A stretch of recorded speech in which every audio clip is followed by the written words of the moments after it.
Adalah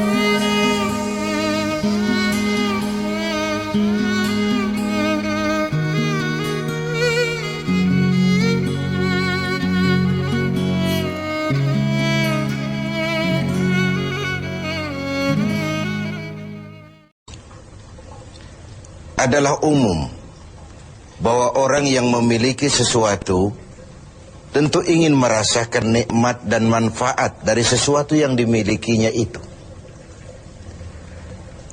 Apa gunanya punya radio bagus kalau telinga tuli? Apa gunanya punya sepatu mahal kalau tidak punya kaki? Apa guna punya televisi berwarna, gambarnya terang kalau mata pun buta? Demikian juga iman. Apa arti iman itu kalau kita belum bisa merasakan nikmatnya, indahnya, manisnya iman?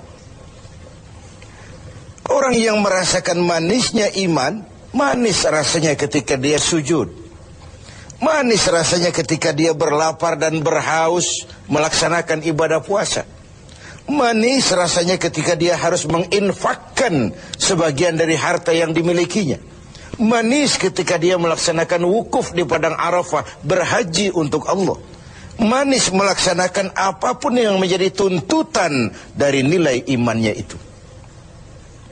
Untuk bisa merasakan nikmatnya, manisnya, indahnya iman, Rasulullah sallallahu alaihi wasallam mengajarkan kepada kita salasun man kunna fihi wajada halawatal iman.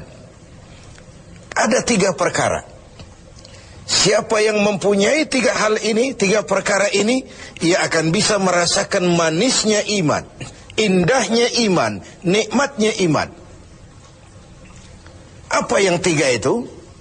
Pertama, ayyakunallahu wa rasuluh ahabba ilaihi mimma siwahuma. Seseorang yang cintanya kepada Allah dan Rasulnya di atas segalanya. Kita diberikan hati, dalam hati bertumpu sejuta rasa.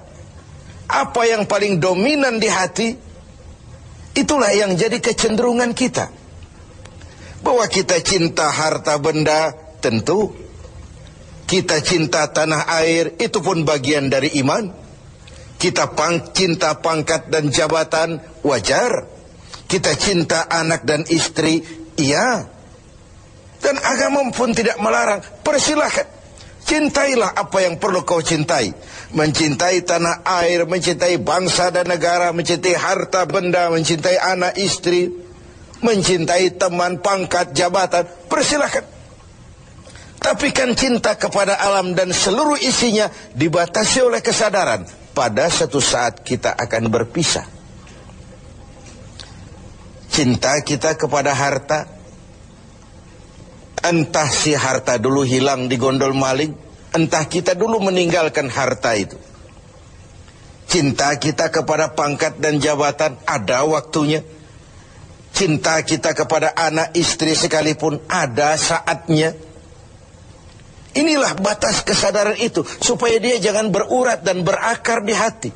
Kepada Allah dan Rasulnya kita tidak akan pisah selamanya. Kesana idealnya kita memperbanyak rasa cinta ini. Ketika terjadi perang Tabuk, baginda Rasul melakukan mobilisasi dana. Semua sahabat memberikan sumbangannya. Datanglah seorang sahabat, Sayyidina Abu Bakar Siddiq radhiyallahu an, memberikan harta bendanya. Begitu banyak sampai Rasul bertanya, hal tarakta li ahlika syai'an ya Abu Bakar? Begini banyak yang kau bawa ini Abu Bakar, kau belanjakan di jalan Allah untuk kepentingan perang Tabuk, mempertahankan akidah. Apa buat keluargamu sudah kau tinggalkan sesuatu untuk kehidupan mereka? Beliau senyum, na'am, taraktu lahumullaha wa rasulah. Benar, sudah aku tinggalkan buat keluargaku. Apa yang ditinggalkan? Aku tinggalkan kepada mereka Allah dan Rasulnya. Cinta kepada Allah dan Rasulnya, itu yang aku tinggalkan kepada keluargaku. Adapun harta, semuanya aku belanjakan di jalan Allah untuk kepentingan mempertahankan keyakinan.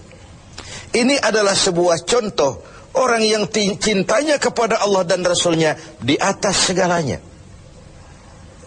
Harta itu, pangkat dan jabatan itu, semua kekayaan materi yang kita miliki itu, kalau sudah memenuhi panggilan Allah dan Rasulnya, semua mengalir.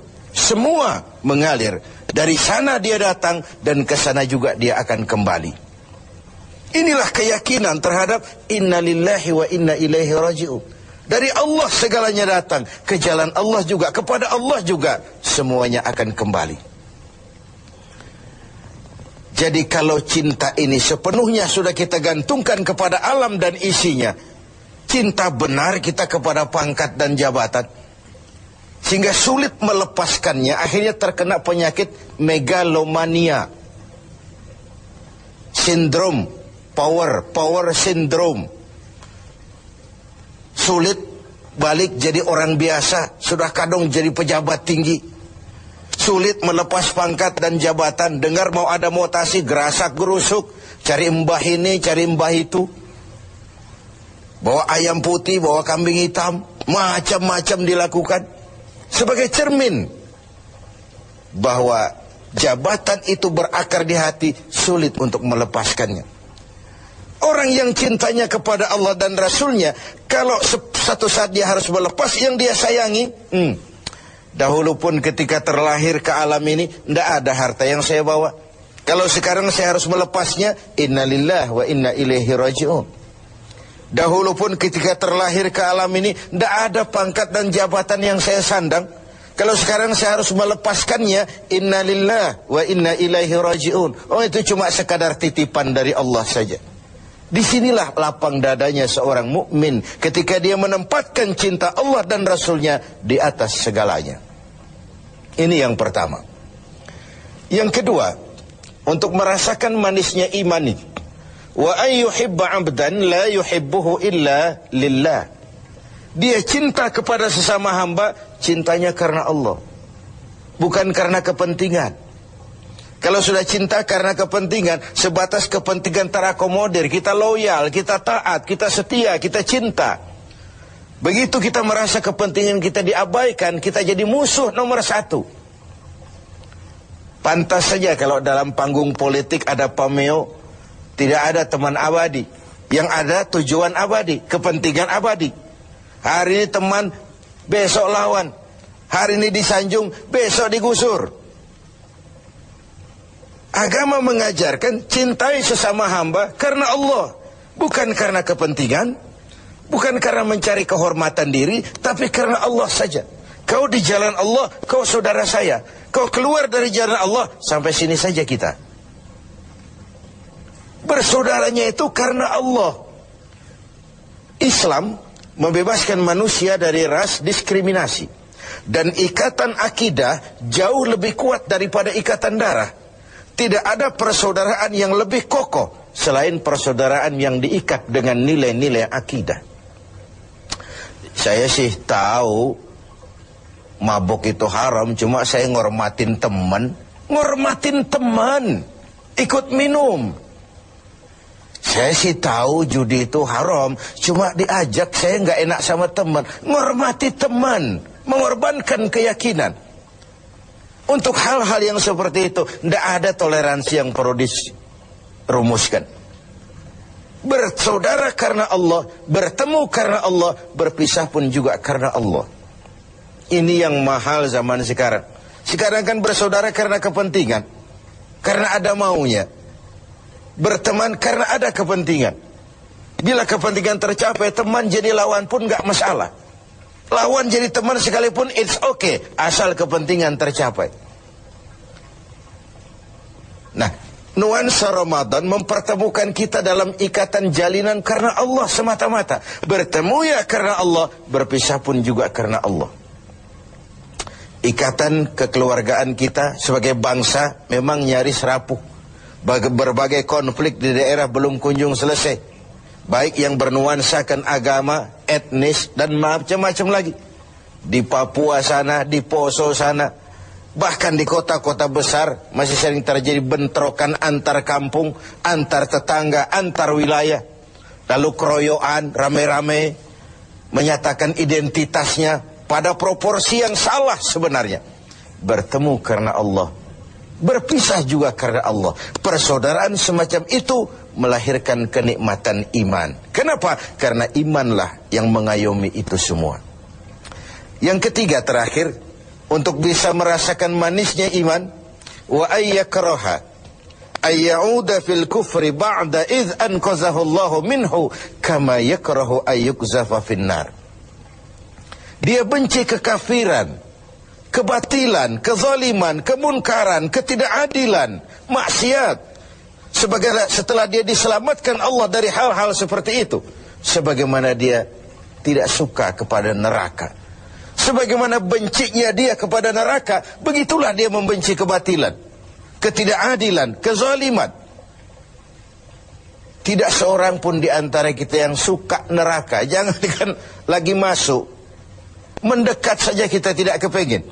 Seperti itulah harusnya sikap kita menghadapi kemunkaran, kebatilan, kezaliman, ketidakadilan.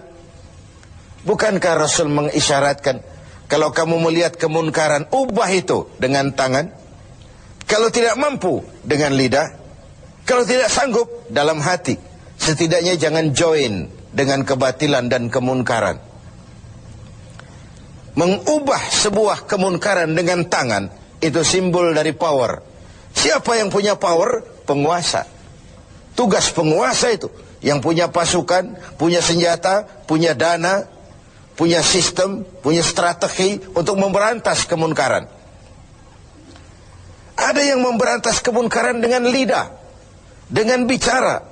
Para ulama, para mubalik, para kiai, para wakil-wakil rakyat di DPR sana, mencegah yang munkar dengan lidah, bicara, sampaikan apa yang menjadi aspirasi rakyat. Ada yang dalam hati saja, ini biasanya rakyat banyak, bicara nggak didengar, kadang juga takut akibatnya, dalam hati saja. Setidaknya tidak join dengan yang namanya kemunkaran. Karena ketika yang ma'ruf berjalan, yang munkar juga berjalan, sama-sama berjalannya, lalu hukuman datang kepada yang munkar ini, yang ma'ruf pun akan terkena juga dampak dan akibatnya. Inilah makna pernyataan Quran, wattaqu fitnatan la tusibanna allazina zalamu minkum khassah. Takutlah musibah, bencana yang kalau datang tidak hanya menimpa orang-orang yang zalim di antara kamu, yang baik pun akan terkena juga dampaknya.